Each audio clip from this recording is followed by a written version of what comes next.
Hey, welcome to the Dropship Podcast, another Tactical Tuesday episode. If you're watching on video, I am in my new office that is not decorated whatsoever. Very plain white background. New camera, though. Nice and shiny. A little more in focus here, I hope. John and I both went with Lumina. If you guys haven't heard of it, I'll hold it up on the camera here. I got pounded with ads for this thing. Lumina Plus? Just Lumina? AI-generated camera. I don't know. I kind of like it. So I am pumped to be. You can even invest in their company right now. I keep getting emails for that too. Nice. They must be doing really well then. Yeah, cool. Looking good, bro. Looking good. So you got an office and a warehouse now. That's pretty exciting. I mean, it's kind of like a pole shed. I mean, it's a big building that we have a part of. It's filled with pallets and a ping pong table, basically. So, do like an hour of work, go play a game of ping pong. Do an hour of work. I like it. You know what I don't like? I'll be honest with you. And I should have told you this off air, but like the very first day was Monday. And look, I've been working from home for 5 years.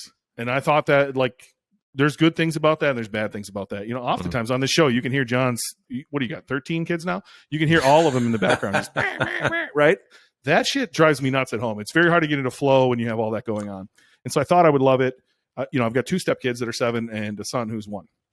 And my first day was Monday, which I have golf league every Monday. So I came here. It's a 20-minute drive here. I saw my son for 2 minutes in the morning, came here, worked, went home, changed clothes. No one was home, went to golf, came home, saw my son for 2 more minutes, and he went to bed. And I sat on the couch and I fucking bawled my eyes out. I was just like, this is not what I want to do in my life. Like, I want to spend time with my son. I'm getting emotional right now. Like, that was not cool. Like, and then, so I was like, all right, I'm going to have to build, rules around this so that I spend more time with him. My wife, God bless her, she has to run to Target every day for something, which is right by my office. So I was like, anytime you're in town, I need you to stop in here and just say hi. That's it. And so she did that the next couple of days. Tuesday, I drive in and again, it's like 20 minutes. I drive from a small town to a bigger city. I used to work in this city at Menards, which is like a Home Depot, Lowe's in our area. So I'm driving here. I need to run to Home Depot, which is next to Menards. I get cut off by a bunch of people who are, in a big fucking hurry to get to their job or whatever. And then they have to move over into the right lane about 1.5 miles before they actually need to get off. So then I end up going around them anyway. Just annoying people driving.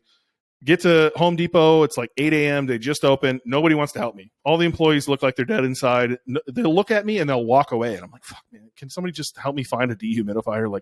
And I was just like, it brought back so many memories of like the life I hated of working a job. So if you're listening to this, you're working a job, I'm sure you know exactly what I'm talking about. I fucking hated getting up every morning. I hated going to work. I didn't want to help anybody.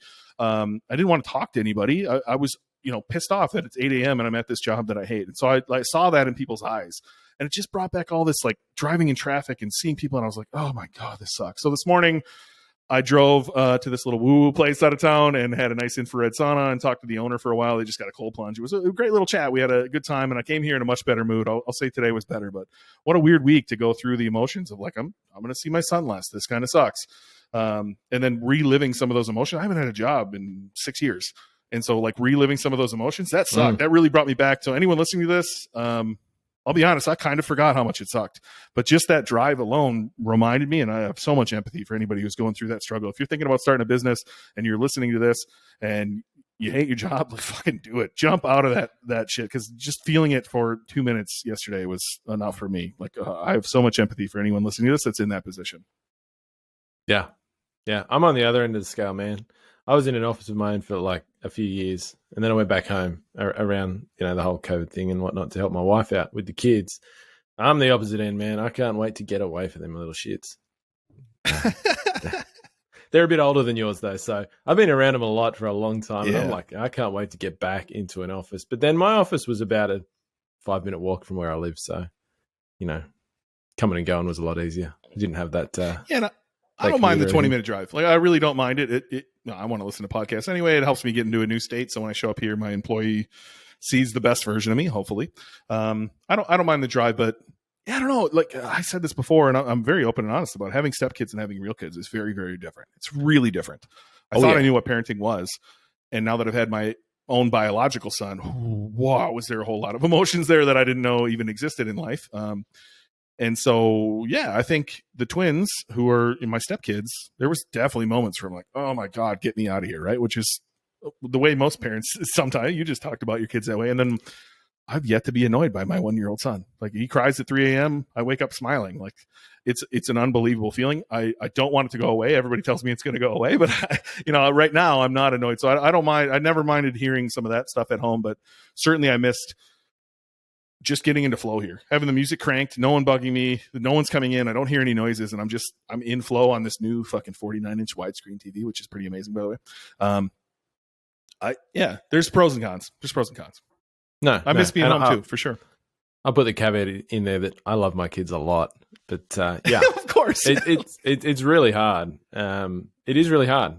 There's great things about being at home. There's great things about being out of home, but I think I lean towards, having your own dedicated space. I think it makes, for me anyway, everybody works differently, but for me, it makes a massive difference to the amount of shit I get done in a shorter amount of time. Like, everything takes longer here at the moment. Do you know what I mean? Just because there's way more interruption and all of that sort of thing. So, yeah. I'll be going back out again soon, I think. I'm hoping the same thing's here, that I can come in, just get my stuff done and go home. Like, I'm not building this business to work even harder, right? I'm building these businesses so that I can spend more time with my kids, with my wife, do cool stuff, travel. We've been snowbirds the last few years. We're going to do it again this winter, and that's great. So, but that'll be its own challenge. It'll be like working from home again. The house is on stilts that we always stay in, so anytime anybody walks around, the whole thing shakes and immediately knocks you out of the flow you were in. So that'll be another wake up call in a couple months. But anyway, I didn't mean to go on a big rant here about being in an office. But if you're on video and you're wondering why there's a blank background, hopefully next time you see me, I'll have all of these pictures up that are laying on the floor here and have a nice, cute background for everyone. I got some NFTs printed up to put up behind me so John can make fun of that. There it is. Anyway, today, look, I've got a bunch of housekeeping stuff I want to talk about and some questions to answer on the show. So thank you so much to some of the folks that are utilizing the opportunity to ask us questions. So John set up a link last time, and I meant to have that pulled up on the screen. I don't know what it is, but look in the show notes. You can leave us a voicemail. You can leave us a message. John and I want to answer your questions directly. We also, when people come join the Dropship Tribe, our free Facebook group, you have the opportunity to leave us a little message. Let us know, hey, what's something we can help you with? If you're in Patreon, we have a special Patreon email just for Patreon listeners. So we invite you to come be a Patreon listener. Of course, if you join our course, you get Patreon absolutely free. You get that podcast absolutely free, and you get a free theme when you join the course as well. So real quick, just some housekeeping notes.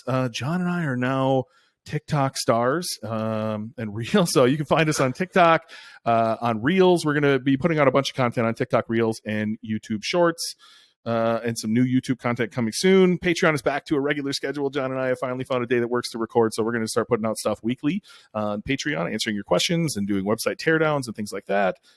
Last week, or 2 weeks ago, we offered a free trial for a payment plan. We had 14 people sign up, so thank you so much for 14 people taking a shot on us. That's exciting. So, John, did you have any thoughts on that? I know that offer was out of left field. You shocked me with it. So, were you hoping for more or less? Were you happy with how it turned out? I know you talked to a lot of these folks as well. Yeah, I was happy. At the moment, I think at the time of recording, when we release a new episode, that offer was only open for a week. So usually a new episode, we get about 550 listens in the first week at the moment, 550 downloads. So a lot of those people probably already have a dropshipping business. So 14 people listen to that. That's a good percentage to me. And that's cool. Like, the whole point of doing that offer was to get some people off the fence, make a little celebratory special offer to get people into the game who might have been sitting on the fence, just to make it a little bit easier. So that's cool. Good on those people. Good luck. Yeah, look, obviously, John and I are trying to run a business here, right? So just to give you the data, that's a 2.36% conversion rate based on the first week listens. It's pretty good, right? E-commerce conversion rate is around 2%. John, we broke e-commerce records there. I don't know. I was very happy with it. I was shocked to see the amount of people that want to come join our course through that method, as well as, we just continue signing students up. So thank you, everyone listening to this. If you're a member already, thank you. If you're not a member, thank you so much. We just appreciate all the support. Our podcast is probably, by the time this one comes out, will be over 50,000 listens in less than a year, which is unheard of. So amazing. Just thank you, all of you. All right. So a few other little notes. I mentioned on that a couple shows ago that there was dropshipping is not dead, and there was a business for sale for $4.75 million from two gentlemen who I consulted, and I spoke with them, and they are going to come on the show when that business sells. They're going to come on the show and talk about that sale and talk about what we've worked on together and just do another Freedom Friday episode. So that's really cool. And then, we're looking for sponsors. So if you're listening to this from one of the great companies that we recommend all the time, Shopify, Privy, Klaviyo, Bold, John, can you think of any other? Rewind, Grasshopper, all of the, like, we're looking for sponsors for this show to help us reach even more people. So if you're listening to this and you want to sponsor our show, reach out. You can reach me anytime. Just Ben at dropshipbreakthrough.com is fine. If you want to send them somewhere else, John, let me know. Yeah, that's cool. Let's do it. And then one other thing. So a previous episode, we talked about how Ben was quitting dropshipping, the greatest clickbait headline I think we've come up with to date on the podcast. And so I wanted to talk about that because I got a sale the other day off a free shopping ad. So Google, we pay a lot of shopping ads, but they also run some free ads on our behalf. And it's usually products that aren't being searched a lot, in my opinion. And so there's no need to serve. They just serve what they can. I got a $8,500 sale on a free Google shopping ad, which first off, wow, that's unbelievable. I'm really excited about that. But to share that means, hey, Ben didn't actually quit dropshipping, right? Because the deal didn't work out that I was working on. So two different deals didn't work out. I thought one of our listeners was very interested, and he listened to the episode where I said I have too much going on, and he immediately emailed me. He was like, hey, great episode. I too have too much going on. I don't want to buy this anymore. So that sucked. Shout out to you. You know who you are. Listen to this. Thank you. I got a good laugh out of that. And then so I found someone I had done some consulting with, and I thought they really needed an opportunity. And so I offered to give them a large chunk of this business and let the business pay me back. Zero money down, just want you to come hungry. And we went back and forth for a month. And I sat there and thought about it a lot. And I was like, if this deal is unbelievable, in my opinion, it's a literally almost a perfect store, in my opinion, like the way it's built out. And it's ready to rock and roll, and it's in a rising category. And so I really thought it was an opportunity that somebody should be screaming, let me in, let me in, let me in. And I didn't feel like these people were in that position. I did text them before the show and talk to them, make sure we can talk about this. But, I cut the deal off there because I just wanted somebody a little more hungry. And so please, anyone listening to this, don't like bombard me with, hey, I'll do it. I'm not sure where I'm going to go with that, but I want to find a rock star to run that business and take it where it should go. And so that didn't work out. So that $8,500 sale is on the business that Ben did not quit. And I don't want to quit, right? I want to find someone to come in there and do what needs to be done and still own a piece of that. I want to always be drop shipping, especially when we're teaching this stuff. And so, anyway, little update there. So on that $8,500 sale, just out of interest, what was the profit on that? Ooh, let me pull up the spreadsheet. So for anybody who's interested about what the numbers are around these high ticket sales we keep talking about, what do you reckon you pull out of that with no ad spend, no marketing cost in the sale, really? Yeah, so we threw in this product had an accessory that was $300-ish, and so we threw that in too. Consider that on top. But on the sale, and I'll just show you straight from the books, right? Sale was $8,500. Shopify took $221.22. Just happily took that to process the payment, right? So there's $221 out the door. Our cost of goods on there was just above $7,000. So we made just over $1,200 on that sale from, like you said, an absolutely free Google Shopping ad. The person did call, right? So there was a little customer service there as far as answering their questions, letting them know here's how long it's going to take to get to you. And so I don't know. Imagine that. Like, this is why we love high ticket dropshipping, right? Like, I'm not saying you're going to get all these free sales on free Google Shopping ads. That's very unrealistic, but you can get these sales running paid Google Shopping. And so even if I spent $1 per click and let's say I had the worst conversion rate ever and it was 0.25%, which we've definitely seen in high ticket stores. It means we had 400 clicks to get there. That cost me $400 to make over $1,200. That still leaves an $800 arbitrage opportunity there. All right, I hear you. Paid our Shopify bill, paid our Grasshopper bill, a little bit of time answering the phone, but that's still that's one sale. Even with all that removed, you're still well over $600-700 per sale. And so this is the real opportunity to me in high ticket dropshipping. And I'm actually glad you asked that question, John, so we could be a little more transparent with some of the numbers there. Yeah, that's a good example because that's not even really an amazing margin. You'll get a lot of high ticket products at that price range where the margin is even bigger, to be honest. I mean, it's not bad. No one's going to sneeze at that for one sale, but you could do even better than that often, for sure. Yeah, and I'd be remiss if I didn't tell you about the other side of that. Our cost of goods was right around $7,000, right? Of course, I used our Capital One card as I promote heavily on this show, dropshipbreakthrough.com/Capital One. 2% back, right? This is one of the beauties of dropshipping is you have a lot of cost of goods. I put that at 2% on the card. That's $140 back in my pocket. That is a rebate. So according to Capital One, according to my CPA, you might want to talk to your own. That's tax-free dollars as well, right? So $140 that just gets stashed in this account that, if I'm honest with you, it just sits in there until Ben needs to get away and go to Vegas for a few days. And then he pulls that cash out and goes to Vegas for a few days. And so, yeah, it just, it stacks in there, right? And same on the ad side, you're getting 4 points per dollar spent on your ads. It really adds up in these dropshipping stores. I love points. If we haven't done an episode on points, we should. I can get my friend Alan on here too. I don't think we have. I definitely did a YouTube video, but I'm not sure if we've done a podcast on it. No, I don't think we have. Put it on the list. Nice. Let's do it. I will. So yeah, really cool to make that, and I wanted to share that on the show that even free Google Shopping ads can pay off. Like I don't know, I'm really excited for that product too. It's an interesting product where most times when you're selling stuff on a high ticket dropshipping store, it's a brand that people already know, right? They're already searching the brand. Yeah. Very few times, and there are, I know some people successful in this where they're selling generic stuff, just not generic in the sense that it's like AliExpress junk, just that there's no brand dominating the space. This is one of those cases where no one's searching for this brand. They're searching for this product type, but no one's searching for this brand. And so I would love to know exactly what they searched that converted. I'm not sure if I even get that data on the free listings, if I'm honest with you. And so, but it's very interesting to see that come through on what clearly had to be a generic term. Great product, but just they're not doing any of the work that a lot of brands do for you, which is, getting their brand name known. Yep. Nice. Awesome. I'm gonna chuck this on the list real quick here. Credit card rewards. I'm excited to talk about that. All right, I want to answer some questions though that we have gotten from a few different places, and so again, link in the show notes if you want to ask us some questions. This one came from there. I'm going to apologize right now if I get this name wrong, but it is a challenging name. Monica Laxamana.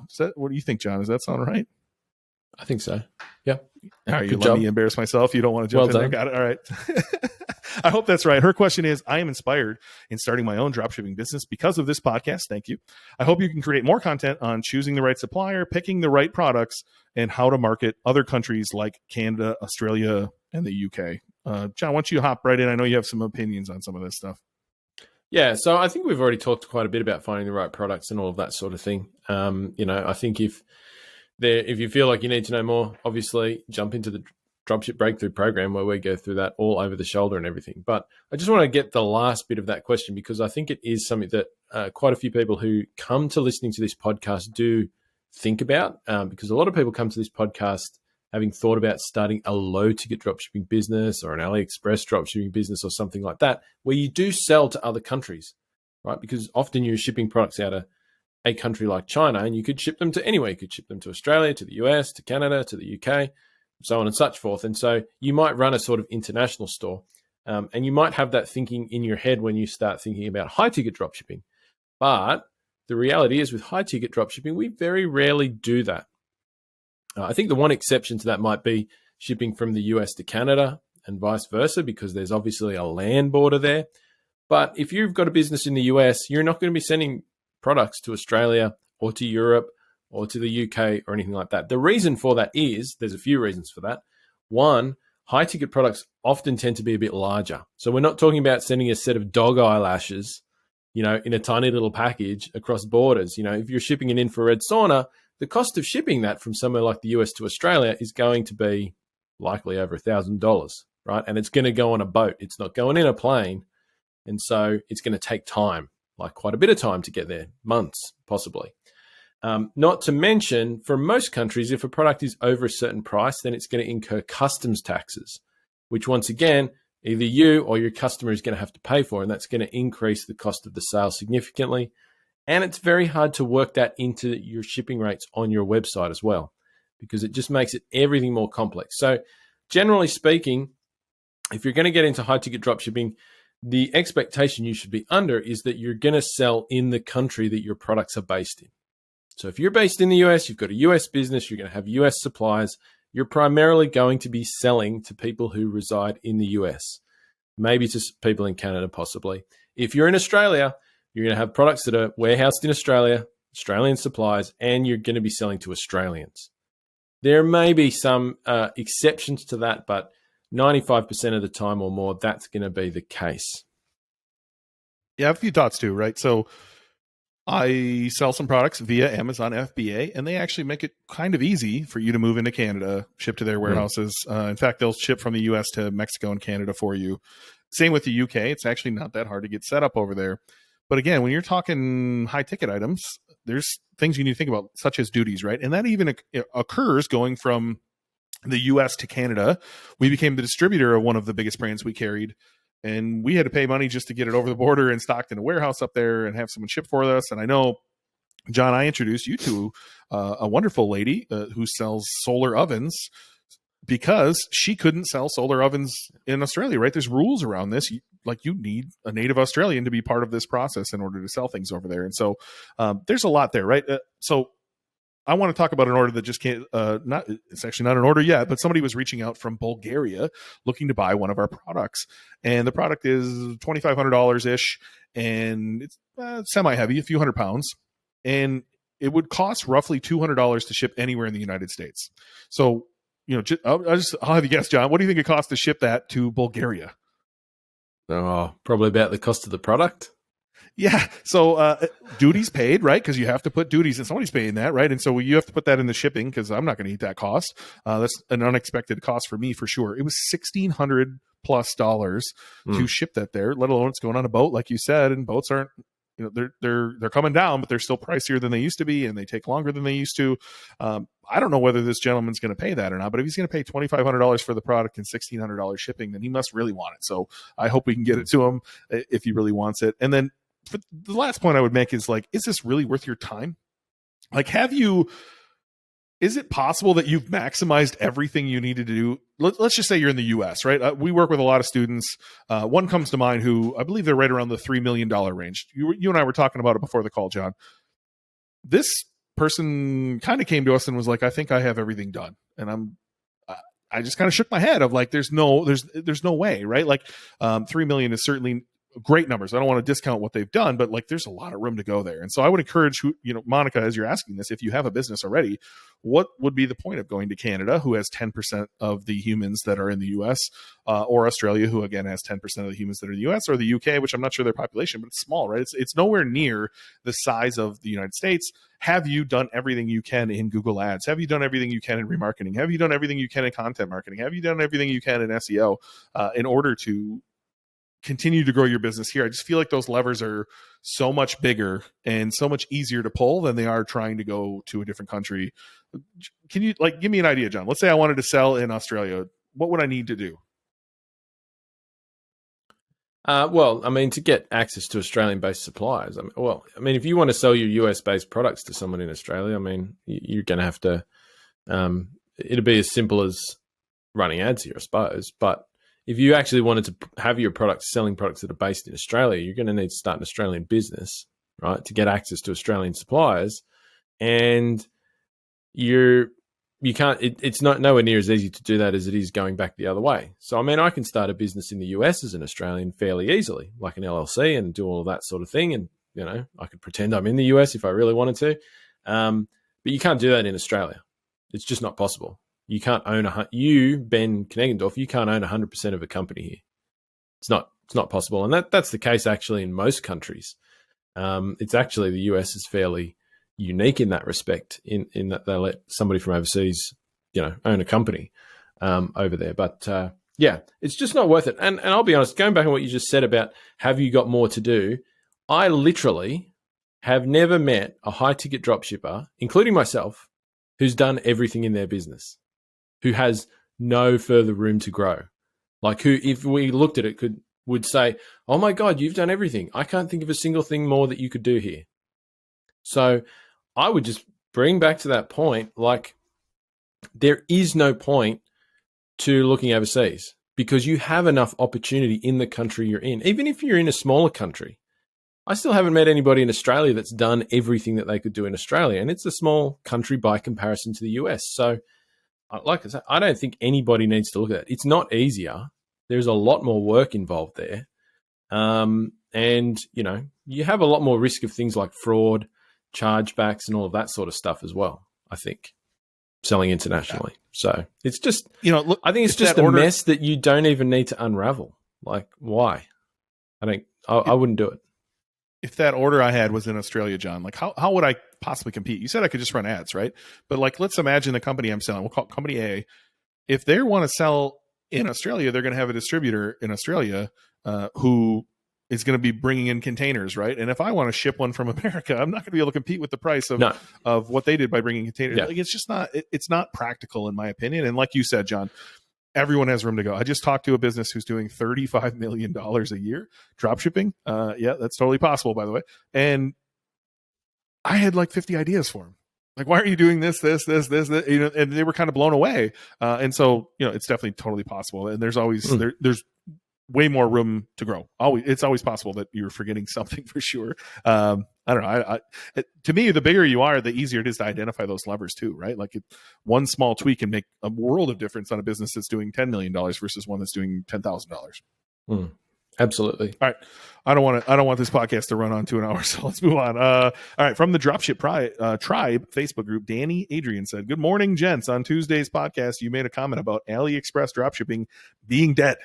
Could you elaborate what you meant? The product I'm working on, I've only been able to find on AliExpress." Cool. Yeah. Easy.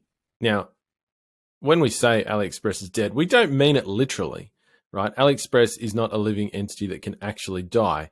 What we mean when we say that is it just doesn't work well for anybody. It doesn't work well for you, the person running the business. It certainly doesn't work well for the customer, right? It's a shit experience for the customer, right? Crappy products that take a long time to get where they're going often end up broken and are disappointing.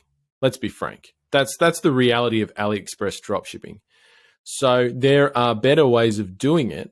So therefore, why would you do it? So therefore, it's effectively dead. Look, and it always was. It got popular because a few guys online pumped it really hard for a year or so, made really fast money in really big numbers, and then told everybody about it. Are any of those guys still doing AliExpress dropshipping? I'll challenge you. Find me one. Find me somebody who was doing millions doing AliExpress dropshipping 3 years ago that is still doing it today. I know guys that have been doing high-ticket dropshipping nonstop for 20 years, right? So by comparison, you know, compared to other forms of dropshipping, that's basically the elaboration there. Like, I literally cannot see a single reason why somebody would be doing today that sort of dropshipping. Yeah, and I want to give the benefit of the doubt here.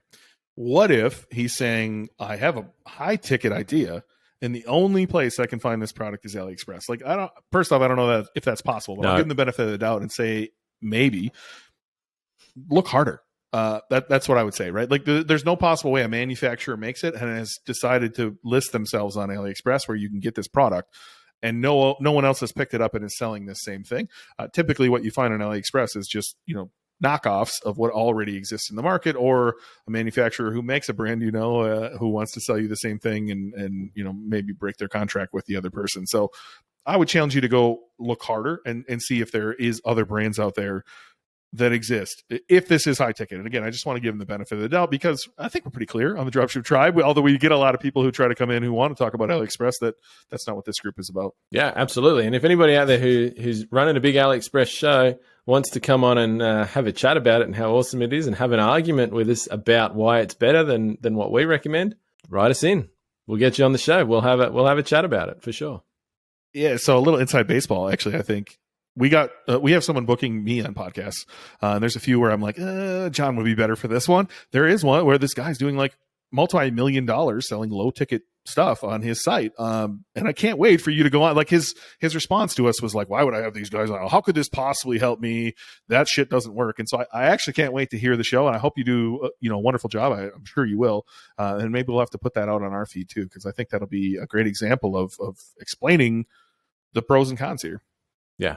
He's not dropshipping his low ticket stuff. He's holding stock, but yeah, his whole thing is around anyone doing dropshipping is selling low quality, low price stuff from China. So yeah, I'm going to go in and burst. Isn't that all he has on his site? He's warehousing it, but isn't that the same? I don't know. It didn't look very promising. Yeah, cool. Well, we're going to have a chat about that. We'll see how. I can't wait. All right, I'm going to move on. I'll post it around once we've done it, so people can have a listen in there. Yeah. Well, I'm happy to throw it on this feed too if he's okay with it. All right, so we don't have any names on these next two, but we do get these questions a lot. So, how does the customer service side work if we are selling a product from a different manufacturer? I kind of read this differently, John. I read it as like, hey, I have 10 brands on here. How do I possibly do customer service for 10 different brands? Is that how you're reading that question? Yeah, I guess there's probably a few elements to that question, I suppose. But yeah, like, I mean, I guess, but the question is like, how are you doing customer service if you're selling a product that, comes from a place that's not you? Do you know what I mean? Like another company, like it's warehoused with them and it's their product, etc. So how do you do the customer service? Well, I mean, I think a lot of the customer service that we get with high ticket is, not necessarily about the product in the first place. A lot of it's just like, how does it get delivered? What's the delivery times? Blah, blah, blah. Can I get a discount? A lot of that sort of stuff. I've always got a lot of that. But I think it's pretty easy. Like, even if you've got products where you get questions about the nature of the product, how it works, what it does, all of that sort of thing. In the beginning, when you start one of these businesses, a lot of the time, unless you're in a market that you are your ideal customer, you may not know a lot about your products. And so the reality is, a lot of the time when you get some of those questions, you're going to be going back to your supplier and having a chat. You'll have a contact at your supplier. And this is what I always did. If somebody asked me a question, I'd be like, hey man, I've just got to go out and check on that for you, check on the answer. Can I call you back in 5 minutes or whatever? Or put you on hold for a few minutes. And then I would just call the supplier and say, hey, look, I've got a customer who wants to buy one of these products. They're asking me this. I couldn't find an answer in our product documentation. What's the answer here? And literally, like, suppliers, in my experience anyway, generally want to help you with that stuff, right? And are okay with it, and because they want you to sell their products. So then you get back to the customer, you say, yep, this is the answer here. I think people get worried that you always have to be the expert about everything, particularly in the beginning, with anything. And that's not the case, in my opinion. Over time, you get better at that sort of stuff, but in the beginning, you lean on your suppliers. Yeah, I took 3 notes over here while you were talking. Same sort of thing. Google is going to be your best friend. So when I ran my first business, the 3dprinterguy.com, I didn't know shit about 3D printers, right? And so oftentimes I would let it go to voicemail, let them leave a message, or like you said, pick up, answer, say, hey, I'm actually unsure of that. Let me go ask my boss, or whatever I need to say to like punt it off for 5 minutes and go get the answer from my manufacturer, go get the answer from Google. And I'll be dead on. I didn't have a clue about 3D printing, right? So when they were asking me like filament questions and the different types of ABS plastic and PLA plastic and different things that would go in there, I had to go look that stuff up, right? But that leads me into my second point. You better figure it out. Like, this shit isn't going to be easy. If this was easy, everybody would be doing this stuff. Everybody would be a business owner, right? And so John and I, this is something we pride ourselves in. We're fucking real with you. Like, this is going to be work. Go hustle it out. Go get the answer. Go figure this out. And like, you're going to have to do this over and over and over again in your business and solve these problems, right? And as E.T., the hip hop rapper, one of his favorite sayings he says is like, winners win and losers lose. And I don't know how to say it any better than that. Go be a winner. Like, a winner's going to solve this stuff. And I'm not calling you a loser if this was your question, but like, some people are going to quit at these obstacles. This is just another one of those obstacles that'll give you a reason in your head to quit. Don't fucking quit. Go figure it out. Go be a winner. And know that every single one of these hurdles that you go across is one that, a percentage of people who went on the first part of the journey with you fell off. and then go clear another hurdle and watch them fall off. And then you're going to quickly be in rarefied air of where people just don't want to do the work. And if you're willing to do that work, you're going to reap the rewards. And then the last part is like, this is why I promote being in love with your industry. So I sell some products on my store that I'm deeply invested in as a human. That makes it easier for me. That makes it easier for my employee who's also deeply invested to actually go know the answers to these questions, because we care a whole lot, right? And so like, I don't think it's necessary, to John's point when we argue about this stuff, that you need to be into it, but it sure does help if you wake up every day and you actually give a shit about what you're selling, and like that's going to cause you laying in bed to watch YouTube videos on this stuff or go do research because you actually care, right? And so it does make it a little bit easier, but again, I don't think it's necessary. Yeah, and look, I mean, I think once again, that question partly comes from a place of fear as well. So I think a lot of people, when they're getting started here, they're fearful that customers are going to have a problem if they don't know everything, and maybe it's a bit of perfectionism as well. You kind of just have to move past that, right? There are always going to be times where you don't know everything. You don't always have the answer, and that's okay, actually. Customers are okay with that. And like I say, you'll get better at it over time. But, you know, I got to be honest, most of the time when I try something or do something new, I don't know anything about it. Still, you know, I'm often in that place, and I think I'm always okay with that. You know, it's not a problem. It's just a normal part of being and doing something new, is that there's always going to be unknowns that you're going to have to go and find out about. And like Ben says, if you're the person who's prepared to go the extra mile to find the answers and to, you know, inform yourself and then your customer, then you are going to make more sales. You might miss a few in the beginning. So what? It doesn't matter. There's always more, right? There's always more customers. There's always more money. So you can make some mistakes. That's cool. Oh, what does Ed Milet say, right? The power of one more, I believe, is what he's promoting right now. Go answer one more question than your competitors answering. Go answer one more phone call than your competitors are answering. Reply to one more email. Reply to one more comment on your social. Like, do all the little things and do one more. And like, you'd be shocked at how much that adds up to be doing way more than anybody else is doing in this industry. Like, I don't know. The people who win at this, they just work a little harder. That's it. And it's not like 100% harder. It's like 5% harder. Yeah, that's it. Totally. It's just a little bit harder. They just do a little bit more than everybody else. And yeah, I don't know. Don't let any of this stuff get in your way. All right. The last one, another one, we don't have a name here, John. It's just how to source suppliers and find products that leave room for margin and aren't saturating the market. I kind of want to send them to our training. Like I want to send a link to go to dropshipbreakthrough.com, click on the free training link. And isn't that what you walk through in the free training, John? Is literally like how to find this stuff? Absolutely. Like, yeah, if you go to dropshipbreakthrough.com, you'll see a button in the top right-hand corner or around the top of the screen somewhere if you're on mobile. It's a big orange button. It says free training. Click on that. Sign up for it. It's free. And it's actually a module from our program, our larger program, which walks you through exactly how to find profitable products that are not too competitive. So we have a formula for this stuff, a formula that we run any market or niche or product idea through, and you've got to tick a series of boxes in that formula for a product to know that it's a viable product to sell. And a viable product means one that you can make money on, that isn't too competitive, that there are suppliers for in whatever location you're based in, and that, you know, you can build a profitable business around. So, I mean, that's the answer. Literally, it's free training. Get in there. All right, this one ran long, but as a reminder, go follow us on TikTok. Go follow us on Instagram at Dropship Breakthrough, on all of those things, on Reels, on YouTube. Follow us there. John and I, when we're done recording this, we're going to record a Patreon. And like I said, we've been doing a lot more over there. We'd love for you to come join us. Patreon.com/Dropship Podcast. All old episodes are free, so you can binge all you want. I believe there's close to 30 episodes over there. You're going to love them. And all new episodes are just $5.